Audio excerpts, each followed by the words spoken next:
दूसरे दिन सुबह सुधा ने आकर चंदर को जगाया। चंदर उठ बैठा तो सुधा बोली, जल्दी से नहा लो, आज तुम्हारे साथ पूजा करेंगे।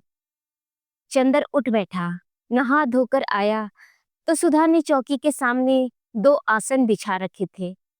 चौकी पर धूप सुलग रही थी और फूल गमक रहे थे। ढेर के ढेर बेले और अगस्त के फूल। चंदर को बिठाकर सुधा बैठी। उसने फिर वही वेश धारण कर लिया था। रेशम की धोती और रेशम का एक अंतरवास। गीले बाल पीठ पर लहरा रहे थे। लेकिन मैं बैठा बैठा क्या करूंगा? उसने पूछा। सुधा कुछ नहीं बोली, चुपचाप अपना काम करती गई। थोड़ी देर बाद उसने भागवत खोली और बड़े मधुर स्वरों में गोपिका गीत पढ़ती रही। चंदर संस्कृत नहीं समझता था, पूजा में विश्वास नहीं करता था, लेकिन वह क्षण जाने कैसा लग रहा था। चंदर की सांस में धूप की पावन सौरभ के डोरे गुथ गए थे। उसके घुटनों पर रह रहकर सदा स्नाता सुधा के भीगे केशों से गीले मोती चू पड़ते थे। कृष्णकाय उदास और पवित्र सुधा के पूजा के प्रसाद जैसे मधुर स्वर में श्रीमद् भागवत के श्लोक उसकी आत्मा को अमृत से धो रहे थे। लगता था जैसे इस पूजा की श्रद्धान्वित बेला में उसके जीवन भर की भूलें, कमजोरियां, गुनाह सभी धुलता जा रहा था। जब सुधा ने भागवत बंद करके रख दिया तो पता नहीं क्यों चंदर ने प्रणाम कर लिया। भागवत को या भागवत की पुजारिन को यह मालूम नहीं। थोड़ी देर बाद सुधा ने पूजा की थाली उठाई और उसने चंदर के माथे पर रोली लगा दी।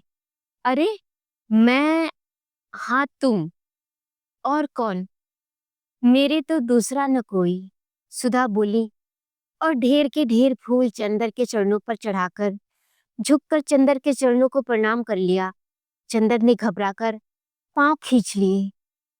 मैं इस योग्य नहीं हूं सुधा, क्यों लज्जित कर रही हो? सुधा कुछ नहीं बोली।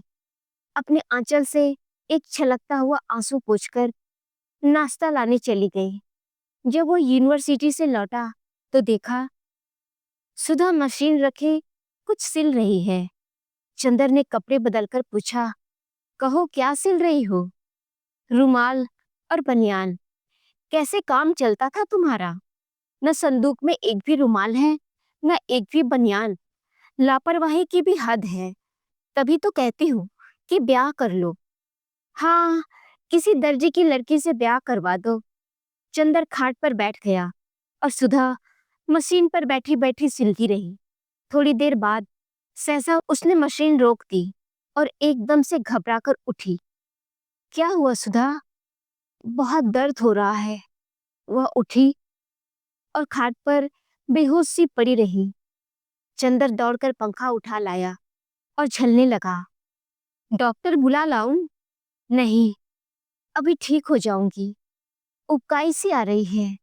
सुधा उठी। जाओ मत, मैं पीकदान उठा लाता हूँ। चंदर ने पीकदान उठाकर रख दिया और सुधा की पीठ सहलाने लगा। फिर सुधा हाँफती सी लेट गई। चंदर दौड़कर इलायची और पानी लेने आया।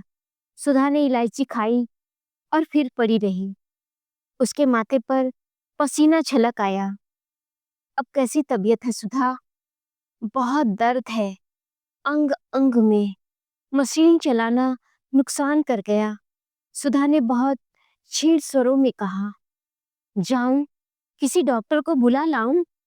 बेकार है चंदर, मैं तो लखनऊ में दिखा आई। इस रोग का क्या इलाज है? यह तो जिंदगी भर का अभिशाप है। क्या बीमारी बताई तुम्हें? कुछ नहीं, बताओ ना। क्या बताऊं चंदर? सुधा ने बड़ी कातर निगाहों से चंदर की ओर देखा और फूट फूट कर रो पड़ी। बुरी तरह सिसकने लगी। सुधा चुपचाप पड़ी कराहती रही। चंदर ने अटैची में से दवा निकाल कर दी। कॉलेज नहीं गया। 2 घंटे बाद सुधा कुछ ठीक हुई। उसने एक गहरी सांस ली और तकिए के सहारे उठकर बैठ गई। चंदर ने और कई तकिए पीछे रख दिए। दो ही घंटे में सुधा का चेहरा पीला पड़ गया। चंदर चुपचाप उदास बैठा रहा। उस दिन सुधा ने खाना नहीं खाया, सिर्फ फल खाए। दोपहर को 2 बजे भयंकर लू में कैलाश वापस आया और आते ही चंदर से पूछा, सुधा की तबीयत तो ठीक रही? यह जानकर कि सुबह खराब हो गई थी, वह कपड़े उतारने के पहले सुधा के कमरे में गया और अपने हाथ से दवा देकर फिर कपड़े बदलकर सुधा के कमरे में जाकर सो गया। बहुत थका मालूम पड़ता था। चंदर आकर अपने कमरे में कॉपियां जांचता रहा।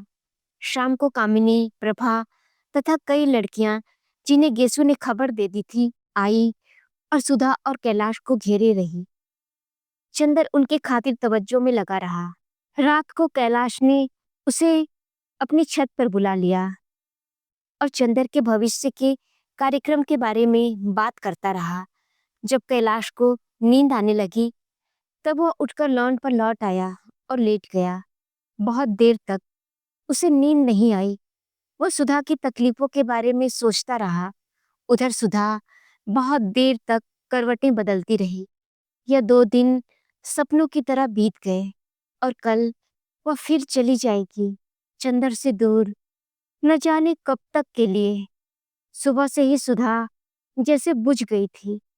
कल तक जो उसमें उल्लास वापस आ गया था, वह जैसे कैलाश की छाया ने ही ग्रस कर लिया था। चंदर के कॉलेज का आखिरी दिन था। चंदर कैलाश को ले गया और अपने मित्रों से, प्रोफेसरों से उसका परिचय करा लाया। एक प्रोफेसर जिनकी आदत थी कि वे कांग्रेस सरकार से संबंधित हर व्यक्ति को दावत जरूर देते थे। उन्होंने कैलाश को भी दावत दी क्योंकि वह सांस्कृतिक मिशन में जा रहा था। वापस जाने के लिए रात की गाड़ी तय रही। हफ्ते भर बाद ही कैलाश को जाना था, अतः वह ज्यादा रुक नहीं सकता था। दोपहर का खाना दोनों ने साथ खाया। सुधा महाराजिन का लिहाज करती रही थी, अतः वह कैलाश के साथ खाने नहीं बैठी। निश्चय हुआ कि अभी से सामान बांध लिया जाए ताकि पार्टी के बाद सीधे स्टेशन जा सके। जब सुधा ने चंदर के लाए हुए कपड़े कैलाश को दिखाए तो उसे बड़ा ताज्जुब हुआ, लेकिन उसने कुछ नहीं कहा। कपड़े रख लिए और चंदर से जाकर बोला, अब जब तुमने लेने देने का व्यवहार निभाया ही है तो यह बता दो कि तुम बड़े हो या छोटे? क्यों? चंदर ने पूछा। इसलिए कि बड़े हो तो पैर छूकर जाऊं और छोटे हो तो रुपया देकर जाऊं, कैलाश बोला। चंदर हंस पड़ा। घर में दोपहर से ही उदासी छाई थी। न चंदर दोपहर को सोया, न कैलाश और न सुधा। शाम को पार्टी में सब लोग गए। वहां से लौटकर आए तो सुधा को लगा कि उसका मन अभी डूब जाएगा। उसे शादी में भी जाना इतना नहीं अखरा था जितना आज अखर रहा था। मोटर पर सामान रखा जा रहा था। वह तो खंबे से टिककर खड़ी रो रही थी। महाराजिन एक टोकरी में खाने का सामान बांध रही थी। कैलाश ने देखा तो बोला, रो क्यों रही हो? छोड़ जाएं तुम्हें यहीं? चंदर से संभलेगा? सुधा ने आंसू पोंछकर आंखों से डांटा। महाराजिन सुन रही है कि नहीं? मोटर तक पहुंचते पहुंचते सुधा फूट फूट कर रो पड़ी और महाराजिन उसे गले लगाकर आंसू पोंछने लगी। फिर बोली, रो न बेटिया, अब छोटे बाबू का ब्याह कर दो तो 2 ही 3 महीना आय के रह जाओ। तो हार सास छोड़ी है कि न? सुधा ने कुछ जवाब नहीं दिया और 5 रुपए का नोट महाराजिन के हाथ में थमाकर आ बैठी। ट्रेन प्लेटफॉर्म पर आ गई थी।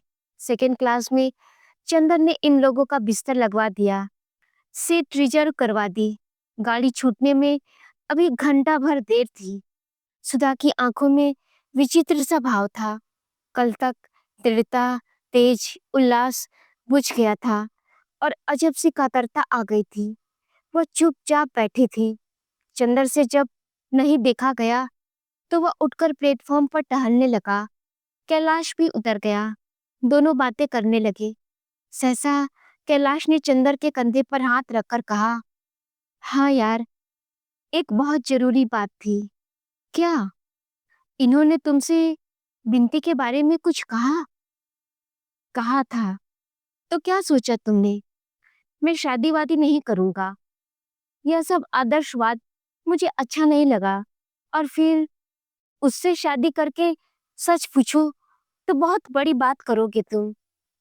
उस घटना के बाद अब ब्राह्मणों में तो वर उसे मिलने से रहा और ये कह रही थी कि वह तुम्हें बहुत मानती भी है।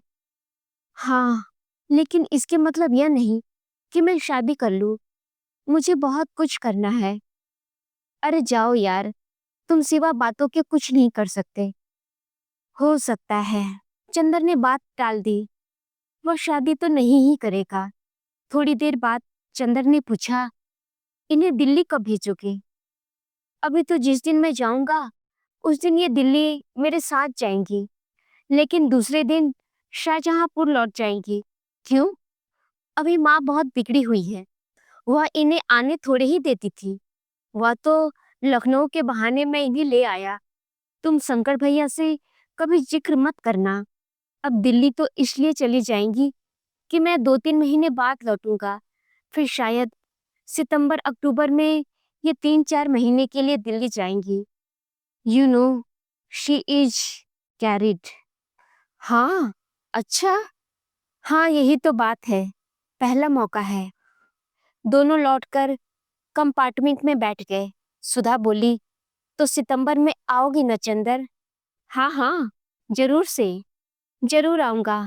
कैलाश उतरकर कुछ लेने गया तो सुधा ने अपनी आंखों से आंसू पोंछकर झुककर चंदर के पांव छू लिए और रोकर बोली, चंदर, अब बहुत टूट चुकी हूँ। अब हाथ न खींच लेना। उसका गला रुंध गया। चंदर ने सुधा के हाथ को अपने हाथ में ले लिया और कुछ भी नहीं बोला। सुधा थोड़ी देर चुप रही, फिर बोली, चंदर, चुप क्यों हो? अब तो नफरत नहीं करोगे? मैं तो बहुत अभागी हूँ देवता। तुमने क्या बनाया था और अब क्या हो गई? देखो, अब चिट्ठी लिखते रहना, नहीं तो सहारा टूट जाता है। और फिर वह रो पड़ी। कैलाश कुछ किताबें और पत्रिकाएं खरीदकर वापस आ गया। दोनों बैठकर बातें करते रहे। यह निश्चय हुआ कि जब कैलाश लौटेगा तो बजाय बंबई से सीधे दिल्ली जाने के वो प्रयाग से होता हुआ जाएगा। गाड़ी चली तो चंदर ने कैलाश को बहुत प्यार से गले लगा लिया। जब तक गाड़ी प्लेटफॉर्म के अंदर रही, सुधा सिर निकाले झांकती रही। प्लेटफॉर्म के बाहर भी पीली चांदनी में सुधा का फहराता हुआ आंचल दिखता रहा। धीरे धीरे वह एक सफेद बिंदु बनकर अदृश्य हो गया। गाड़ी एक विशाल अजगर की तरह चांदनी में रेंगती चली जा रही थी। दोस्तों, आगे की कहानी अगले अंक में। तब तक के लिए सुनते रहिए गुनाहों का देवता। नमस्कार।